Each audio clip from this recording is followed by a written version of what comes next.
How fun is this? Okay, so take a look. This is Karma on Deck. I'm Karma. Thank you for joining me. So, I've been getting a lot of questions about tarot and how to learn tarot. And as you can see here, I have all of my little toys here. And there are dozens of card decks that I have. And it was a process for me. So, what I'm trying to do here is save you some of the time that it took me to figure out what works for me. And truly, the thing about tarot is everyone is built a little differently. We process information, data, numbers, images, words. We look at them all different because our relationship and association with each one is different. So it depends on where we are culturally, religiously, how our spiritual path has gone. It can be amazing. So I started out playing with, I'm going to move some of these in and I'll display them for you one at a time. But I started out, actually, when I started tarot, I'd been a psychic my whole life, but maybe 20 years ago, someone said to me, why am I not doing tarot? Da, da, da, da, da. And I worked for Miss Cleo, and that was a super fun time. However, I initially bought a deck that was the traditional one, and I had no clue what I was doing. And it was complicated, and I had so much to learn, and I got overwhelmed. That's what I'm here to prevent for you, is the overwhelm, so that you can get right to the portion, which is enjoying your deck and actually having it work for you. It's a lot simpler than you expect. So what we're going to do is I'm going to just showcase some of these decks so that you can get an idea of what's out there. My recommendation, first off, is I would give yourself some time and scroll through Google or whatever, Amazon, and just start looking at the pictures and start saving them and paying attention to them and seeing what you like. Because when you have an image that resonates with you, you're going to remember it, right? So you can find the traditional Rider-Waite deck, and you can definitely start there because the symbols perpetuate throughout all of the decks. So when you have a new deck, for example, I have the Masonic Tarot that was a gift to me. And there are going to be symbols that are in relationship to that, those concepts, right?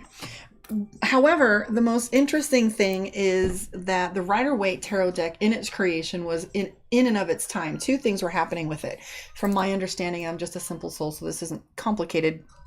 I'm not going to make it all that complicated, but it was made for divination, and it was also made to instruct and teach, and it was also created to be hidden. So if it looked like a card game or if it looked like something that was mystical, it was just very carefully hidden. So that's why when they talk about the mystics and the secrets, there are secrets in there, because not only were they able to talk about political things, they were talking about religious things that was very taboo, and what's the word? They were a little heretical about it. And so it was a teaching tool, it was a divination tool, and it was also a way to give messages. So those symbols were very important back then. A lot of things have changed. We have all kinds of information sources now, but the symbols remain the same. You're going to find that the structure of a tarot deck is always going to be 78 cards. So I would recommend starting out with a tarot deck. I see I have lots of cute little options here. Someone gave me this. It was a gift. It's a little mini tarot deck, and it comes with a book. Most of them will come with a booklet, like this one, for example. 90% of them have this one. It's a little tarot deck. It's a little card sized booklet, and they're always in different languages, but it's very simple and basic. And when you open it, the first thing it's going to have is an explanation of what the artist is trying to portray about those images. And it's going to say exploration, what the purpose is, a couple quick little spreads. And then it's going to go into the breakdown of what each and every little card means and what the images were designed to evoke in you as they started to bring you the artistry. So I gave my son my Rider-Waite Tarot deck, so I don't have it. And it's pretty simple for you to find, though. So we're just going to start out. This is an Oracle deck. Oracle decks have any random number of cards. Mostly, these are like messages. They're not structured like tarot. Tarot has a tendency to be structured. They have ascension, descension, court cards, which are representative of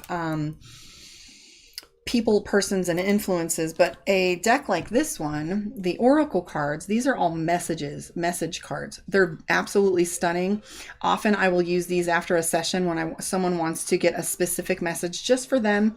I let them pull a card and then I'll interpret for them. But these are absolutely stunning and they're fun. I use these as an adjunct. For those of you that are out there that are looking to do tarot, I would recommend that you start out with tarot because this can get confusing, and so that would be the first thing that I would recommend. So these are beautiful, they're fun, and you'll start collecting them if you're at all in this. So I have my two favorite decks. I have the Dragon Tarot. Well, I actually have three. This one here, my Steampunk Tarot, you can see that all of my logos and stuff are patterned after the High Priestess on here. I fell in love with this deck because she has the same expression that I make when I'm being silly. So anyways, this one I fell in love with immediately after I bought it. It got stolen out of my car. So this is a new deck. So we're going to be playing with that. And where did it go? So anyway, so I have my Dragon Tarot and my other staple, which is the Mystic Dreamer. And this one only comes in this kit, which is kind of a pain in the ass because when I've had my cards damaged, broken, or lost, I have to buy the whole thing, including the book. So some of these kits have a book in there for you. And it'll have you descriptions of all of the cards. And like I was saying, it'll show you some common spreads. I'll go over some of that in a separate lesson, but right now we're going to be talking about what to look for and how to learn your deck. So I'm going to pull these out because we're going to do this together. So I have another wonderful deck I want to show you that's super fun. It's the Gilded Reverie by Leormand, and I absolutely love these. This is Cara Marchetti's Gilded Reverie. And when you look at it, I'm completely in love with this deck, like in every way. It just behaves so differently, and it's not structured like tarot. How many are in here? This one's a 47 card deck, but it's extremely complex and the patterning is huge. You do an entire grid for someone. So this is something you'll have to challenge yourself and learn, but the images are stunning. I absolutely adore working with these, but can you see what a joy this would be to explore your readings with these cards, these vibrant colors and the imagery. So the Tree of Life, here, this is the light and dark. This represents, the clouds clearing and things becoming new to you. The snake, well, we all know what all that means. The Death card, a gift and a message coming. This one means temper. See, you've got a temper whip. But anyways, messages, I could go on all day with that one. I'm not going to lose myself to it. But so that's another one. So you can find all kinds of combinations of cards, but today we're going to be working with tarot. This is another popular one that I know a lot of my colleagues use, the Thoth deck. I'm not sure how to pronounce it, but you'll be all right. So those are some of my favorites. I also I have the Mystic Dreamer deck too. Oh no, that's not Mystic Dreamer. This is the Dreams Tarot. My bad. And this one's kind of stunning as well. But I have them all broken down into alignment. So they're perfectly organized, ace to king, so that we can explore them together. But these images are stunning. So when you play with these, they're going to be a joy, I promise you. So that's how you're going to start out with your deck. You're going to go and you're going to pick those images, because there is a method that I'm going to teach you on how to remember the meaning of the deck, the meaning of the cards as you go through them, and a simple way to study them. You're going to study the portion I explained to you first, and then you're going to just read over the minors. So you're going to learn majors, then minors, and then we'll break it out and play with it, and I'll teach you how to study it so it's super fast for you. This is another deck that I have here.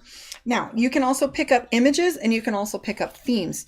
I don't care if it's a hobbit or elves, dragons, whatever, or themes. There's Wicca ones. Let me think.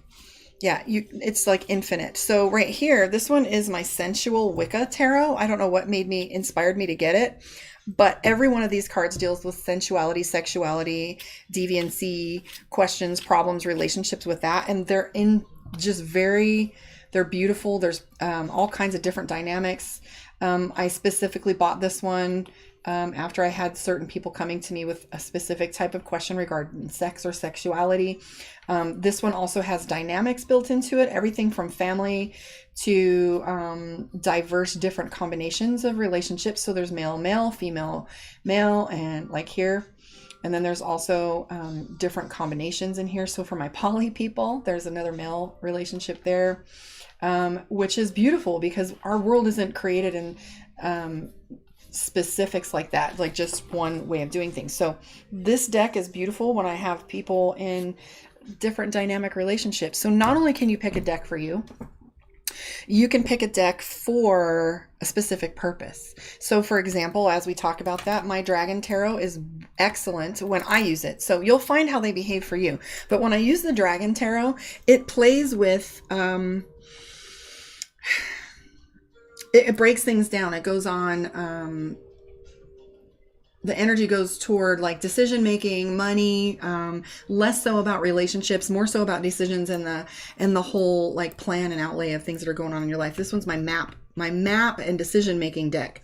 This one here, the Mystic Dreamer, I love this one because it unpacks emotions. Like almost every time it plays with who's feeling what, who's doing what, what's on their mind, the major moves that you're having, and all the intricacies. I don't know why, because it wasn't really designed that way. It was just designed to be a regular tarot deck, but that's how it behaves for me. And you'll see as you practice with it, it'll have its own, I want to say personality, but most definitely your deck is going to behave with specific messages. So this is the first thing I want you to do. I want you to go out and I want you to pick your deck. I want you to explore them, and you can absolutely go on the internet and you can find the deck that you're intrigued by, and it'll show you the images. And if there's anything that makes you uncomfortable or whatever, but I'm finding that I'm seeing that you're going to find what you're looking for, and that you'll be able to find your deck. So once you get your deck, come back and I will teach you what we're going to do next and some of the common questions that people ask.